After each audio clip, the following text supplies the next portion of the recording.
Imagine you are standing in a desert, and it is 1849. Gold has been discovered in California. Hundreds of thousands of people are packing their lives into wagons, walking toward a dream they have never seen, chasing a metal they have never held. Most of them will fail. Most will go broke. But three groups will become rich. The miners who find gold, a small number. The merchants who sell pickaxes and shovels, a larger number. And the people who own the land where the merchants build towns. Picture this clearly. It is not complicated. When everyone rushes toward the horizon, the real wealth often sits behind them, in the infrastructure, in the patience, in the people who were paying attention 5 years before the rush began. This is the lens I want you to hold today. Because what happened in the California gold rush, I watched happen again in 2017 when I made a prediction that most people ignored. And I am here to tell you why that prediction matters to you right now, today, in ways you have not yet understood. Let me tell you something. In 2017, everyone was still arguing about whether artificial intelligence was real. Serious people, engineers, investors, academics, they were still debating. But I was not thinking about the debate. I was thinking about the map. I was thinking about what I saw happening in capital flows, in shipping ports, in the conversations I was having with young engineers, in the way venture capital was moving like water finding cracks in stone.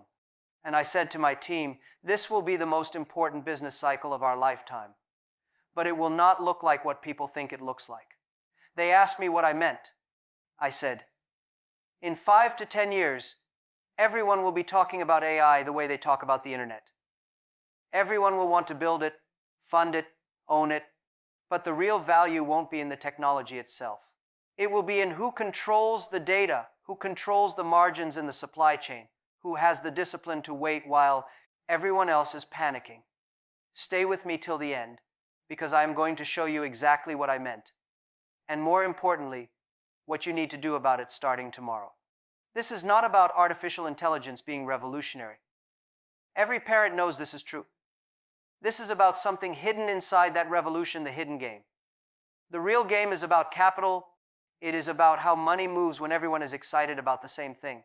The real game is about who has been preparing for years, sitting quietly, building what looks invisible until suddenly it becomes invaluable. In 2017, I was telling people that if you wanted to ride the AI wave, you could not be loud. You could not be a showman. You had to be like water, patient, invisible, flowing into the spaces that others were ignoring. I was watching the world get excited about ChatGPT 4 years before ChatGPT existed. I was watching the infrastructure being built. I was watching the capital being positioned.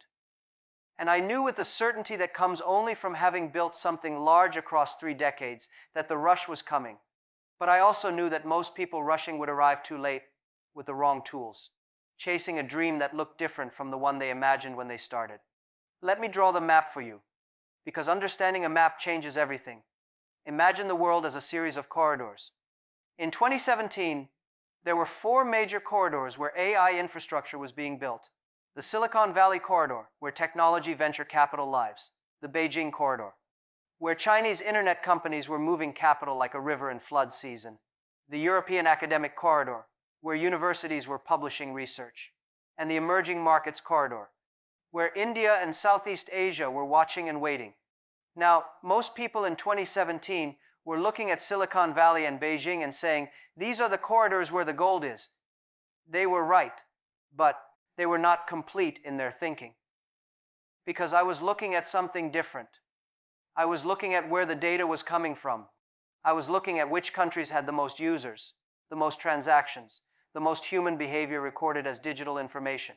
And I realized, and this is crucial, that the countries with the most data would not necessarily be the countries with the most AI companies. Do you see the difference? One is about supply. One is about leverage. The real leverage in the AI gold rush was not going to be in who built the fanciest models. It was going to be in who owned the fuel for those models, data. China had data from mobile payments, from e-commerce, from billions of small transactions. India had data from hundreds of millions of young people coming online for the first time. Southeast Asia had data from new consumer markets. But Europe and North America were thinking only about algorithms, about neural networks, about the elegance of the code. They were thinking like engineers. The rest of the world was thinking like generals. They understood that in warfare and commerce is warfare. Let me be clear, the side with better intelligence wins. And what is AI? But the industrialization of intelligence. So the real prediction I made was this. The AI gold rush would create winners, not because they had the best algorithms, but because they had prepared the ground. They had users. They had data. They had the patience to build infrastructure that looked boring until it became essential. And I watched in 2017 as this infrastructure was being laid. Think about the supply chain. This is how my mind works, like a merchant, like someone who has had to understand how goods move from one place to another. In the gold rush, the pickaxes had to come from somewhere. They had to be manufactured, shipped, sold. Someone had to own that supply chain. In the AI rush, what is the supply chain? It is cloud computing power. It is GPUs and TPUs, the chips that do the calculation. It is fiber optic cables. It is data centers. It is the engineers who maintain these systems. In 2017, I could see that a small number of companies were buying up these resources aggressively.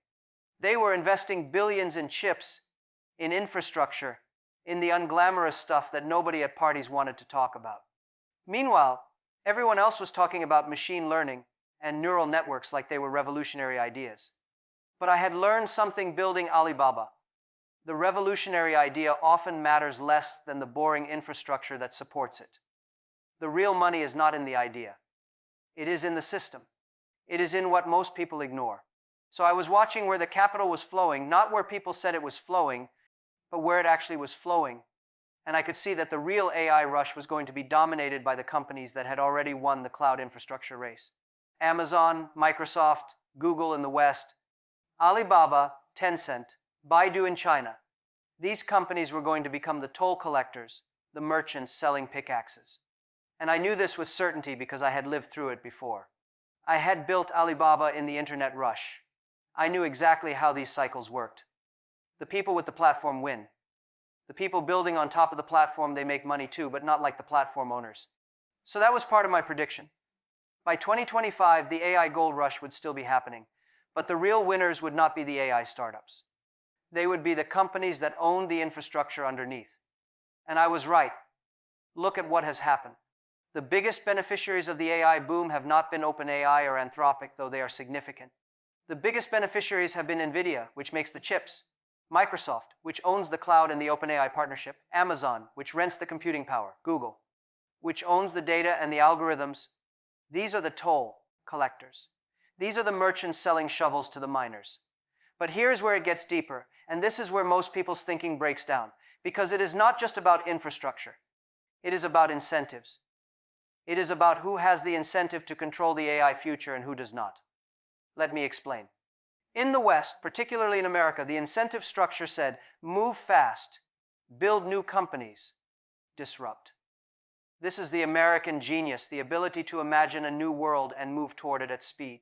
But it also means the American system was slightly fragmented.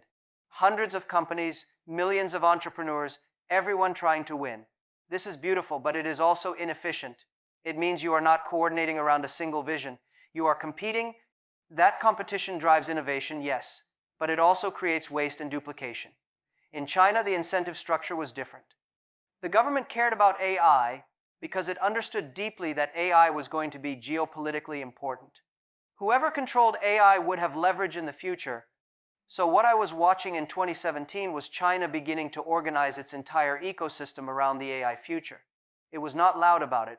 It did not make big speeches, but quietly, it was coordinating capital, talent, data, and strategy. It was pointing hundreds of companies toward the same horizon. In the emerging markets, the incentive structure was different again. India, for example, saw AI as a way to leapfrog. They did not have to build the Western infrastructure. They could build their own path.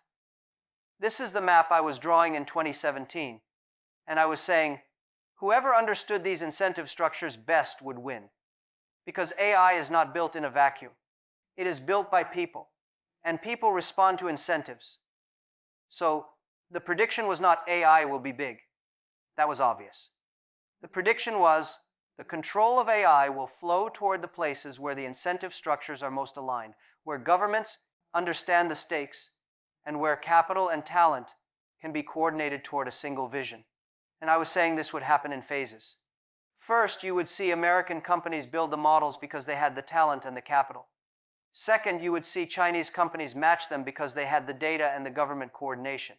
Third, you would see emerging markets try to build their own ecosystems because they understood they could not afford to be on the outside. And that is exactly what has happened. Let me tell you a story. It is not a famous story. It is the story of a young engineer I met in Hangzhou in 2016. His name was Wei. He was 24 years old. He came to me and said, "Jack, I want to build an AI company. I want to compete with Silicon Valley." I asked him one question. "Do you have data?" He said, "I have ideas." I said, "Ideas are cheap. Everyone has ideas. Data is rare. Data is expensive. Data takes years to build." He looked confused. I said, "Let me tell you something. You are standing in a country where 1 billion people make digital payments every day. They shop online. They move money around. Every single transaction creates data. This data is being recorded by companies like ours. Now, if you want to build an AI company, you could try to compete with the best engineers in the world on elegant algorithms. Or you could start where we are. You could ask us, can I access your data? Can I use the data from millions of transactions to train models to predict what customers will do next? If you do that, you start with a massive advantage. Because you are not competing on algorithm cleverness. You are competing on what you can see that others cannot. Wei understood. He did not become the richest person in the world, but he did not go broke either. He built a successful company doing exactly what I suggested, taking data that already existed in the Chinese e-commerce ecosystem and building products on top of it. His story matters because it illustrates something I was seeing clearly in 2017. The future of AI would belong not to the people with the most original ideas about AI, but to the people positioned in the places where data naturally collected. If you are in the United States, that means you are in companies handling payments, shopping, communications. If you are in China, that means e-commerce, mobile payments, short-form video. If you are in India, that means financial services, ride-sharing, social networks. The data comes first. The AI comes second. The money comes third. This was my prediction. Now let me talk about what I learned building Alibaba, because this is where the prediction becomes real for you. When we started Alibaba in 1999, we were trying to connect Chinese manufacturers with international buyers. We had no money. We had no technology that was better than anyone else's technology. What we had was obsession about a problem. We were obsessed with the friction in global trade. We were obsessed with how long it took to find a supplier, to negotiate terms, to arrange shipping, to handle disputes. Most people saw these problems and said, that is just how business works. We saw them and said, what if we could solve this? That obsession led us to build. It led us to fail. It led us to fail again. For years, we did not make money. Everyone said we would fail, but we kept learning. We kept adding one feature after another. We kept building data about how transactions happened, what problems appeared, where bottlenecks formed. And slowly, not quickly, but slowly we accumulated something valuable, an understanding of friction. Once we had that understanding, the business became obvious. We sold advertising. We built credit systems. We built logistics partnerships. We built a payment system. But all of these things were not separate businesses. They all came from understanding the data of what was happening. That is the lesson. In 2017, I was watching the AI space, and I was watching young entrepreneurs make a mistake that I made when I was young, but I learned to avoid when I was older. They would look at a problem and say, I will build AI to solve this. But they were starting in the wrong place. They were starting with the solution instead of the problem. And I was saying quietly, because I was not a major voice in AI circles, that the right way to think about AI was exactly how I had thought about Alibaba. Start with obsession about a real problem. Accumulate real data about that problem. Build infrastructure to handle that data. Then use intelligence, artificial or human, to turn that data into products. It is the reverse of what most people were doing. They were not failing because AI was hard. They were failing because they were not grounded in real problems. They were not accumulating real data. They were building beautiful solutions to problems that did not matter. This is what I meant when I said the AI rush would be won not by the most talented AI researchers, but by the people with the most patience. Because patience is what it takes to accumulate real data. Patience is what it takes to understand the real problem. Patience is what it takes to build infrastructure nobody will recognize until suddenly everything depends on it. I learned this over 3 decades of building. When I wake up early and I wake up at 5 o'clock every morning, I am not thinking about grand strategies. I am thinking about one small piece of friction. Who has friction in their life? What is that friction costing them? What would they pay to have that friction removed? These are not glamorous questions, but they are the right questions. And in 2017, I could see that the companies who would win in AI were the ones asking these questions, accumulating data about the answers, and building systems step by step. Not the companies trying to build the most impressive AI model. Not the companies trying to make the flashiest demo. The companies doing the boring work. And I was watching Alibaba do this work. I was watching the Chinese tech companies do this work. And I was watching the American tech giants, the Amazons and Microsofts and Googles, quietly move capital into the infrastructure. But I was also watching the hundreds of startups that were going to fail because they were not doing this work. Now let me translate this for you, because this is your moment. This is your life. This is not about me, and it is not about history. It is about what you do next. If you are a student, what does this prediction mean? It means you are not choosing what to study based on what is hot. Everyone will be studying machine learning. Everyone will be taking AI courses. That is fine. But your advantage is not going to come from being like everyone else. Your advantage is going to come from understanding a real domain deeply. Study engineering, study finance, study medicine, study agriculture, any domain where you can see real problems and real data. Learn statistics. Learn how to ask questions about data. Then, when you graduate, position yourself in a place where real data is being created. Go work at a bank and learn how transactions work. Go work at a hospital and learn how patients flow through systems. Go work at a farm and learn how crops respond to conditions. Do not go directly to the AI lab. Go to the place where the problem is. Accumulate understanding of that domain. Build relationships with the people who understand it. That is your preparation. That is how you ride the wave instead of getting crushed by it. If you are a freelancer or a small business owner, what does this prediction mean? It means you are looking right now at your own data. What do you know that others do not? If you are running a coffee shop, you know something about how customers move through space, what they like, what they hate, what they will wait in line for. That is data. That is valuable. Start recording it. Start thinking about it. If you had perfect information about your customers, what would you do differently? Once you have answered that question, you are not asking for AI to solve your problem. You are asking, what information do I need to gather to answer this question myself? And then, could an AI tool help me gather that information faster? See how different that framing is? You are not looking for an AI solution. You are looking to understand your own data better. The AI comes in as a tool, not as a savior. If you are a job seeker or someone early in your career, what does this prediction mean? It means you are not chasing the sexy job title. You are not trying to get hired as an AI engineer at a hot startup. You are looking at the companies that understand they have real data about real problems, and you are applying to join that company in whatever role you can get. Maybe it is as a data analyst. Maybe it is as a product manager. Maybe it is in customer service, where you are seeing real customer problems. Your job is to spend 2 or 3 years understanding that problem domain so deeply that you become invaluable. Then, the opportunity opens up.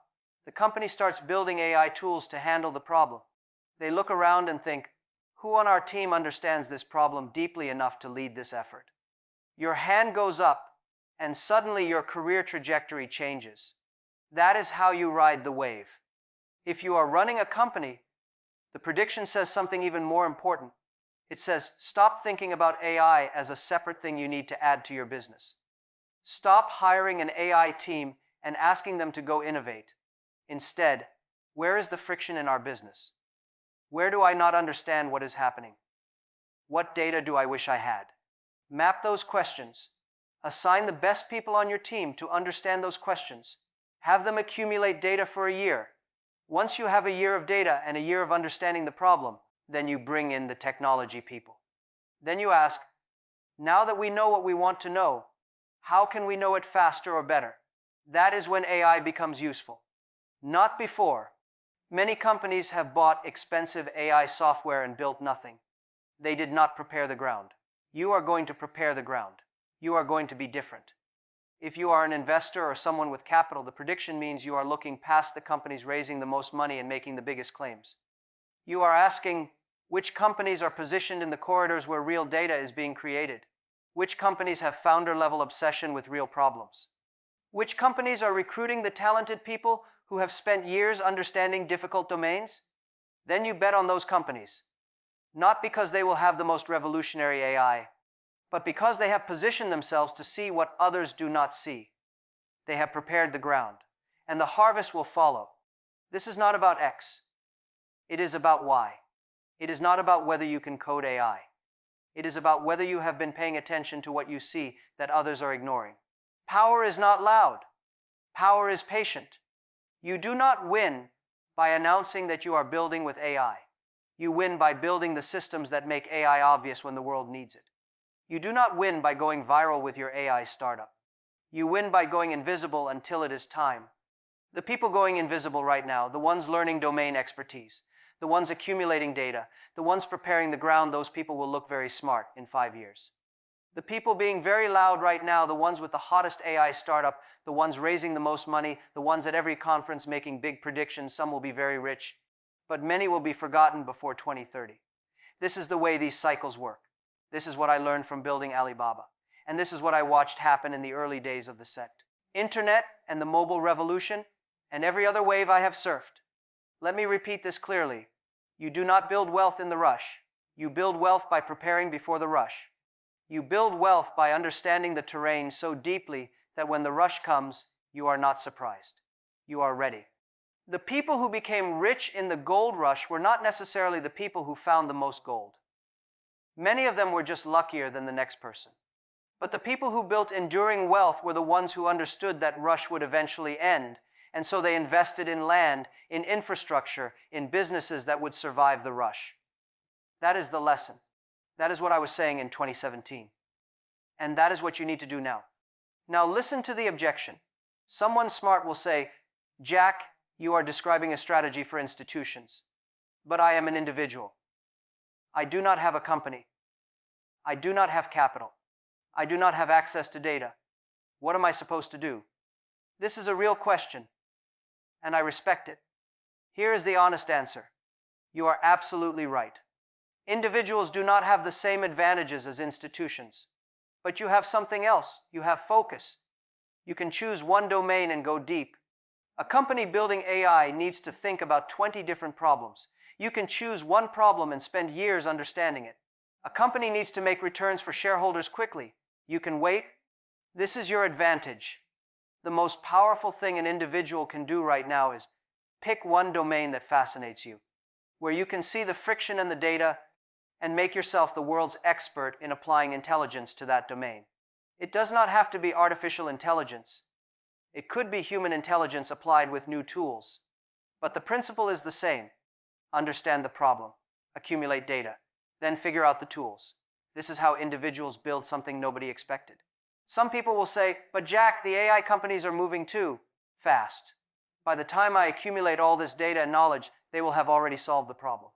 This is also a real objection, and I understand it. But it is based on a misunderstanding of how the world works. Most problems, especially complex ones, are not solved. They are solved partially. They are solved for one customer and broken for another. A global AI company might build a solution that works in Silicon Valley, but it does not work for your small town. It might work for English speakers, but not for your language. It might work for rich customers, but not for poor ones. So there is actually always a gap between what the global solution offers and what your local needs are. That gap is where you live. That gap is where your expertise matters. The global company cannot solve every problem. It especially cannot solve the problems where there is no much money but where people suffer.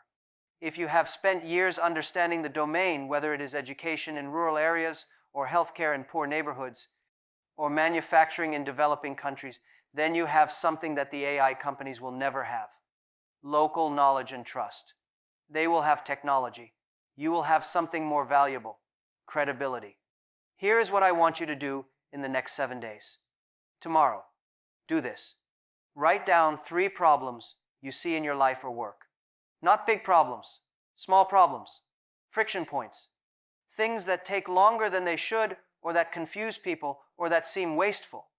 For each problem, write down what you would need to know to solve it. Write down what data you would need to gather. Do not overthink this. Just write it down. 1 page. 3 problems. 1 page. Then, on the next day, pick one of those 3 problems. The one that fascinates you most. The one that you could spend years on and never get bored. Schedule 90 minutes that day when you have no distractions. Sit down and learn everything you can about how this problem gets solved now. Talk to 5 people who experience this problem. Do not ask them for solutions. Ask them to describe the problem. Listen. Write down exactly what they say. Find out where they are losing time, where they are frustrated, where they would pay money to make it go away. Then, the next day, start looking for data. Where is this data currently being recorded? Who has it? Is it public? Can you access it? Can you build a relationship with someone who has it? This might take time. It might take months.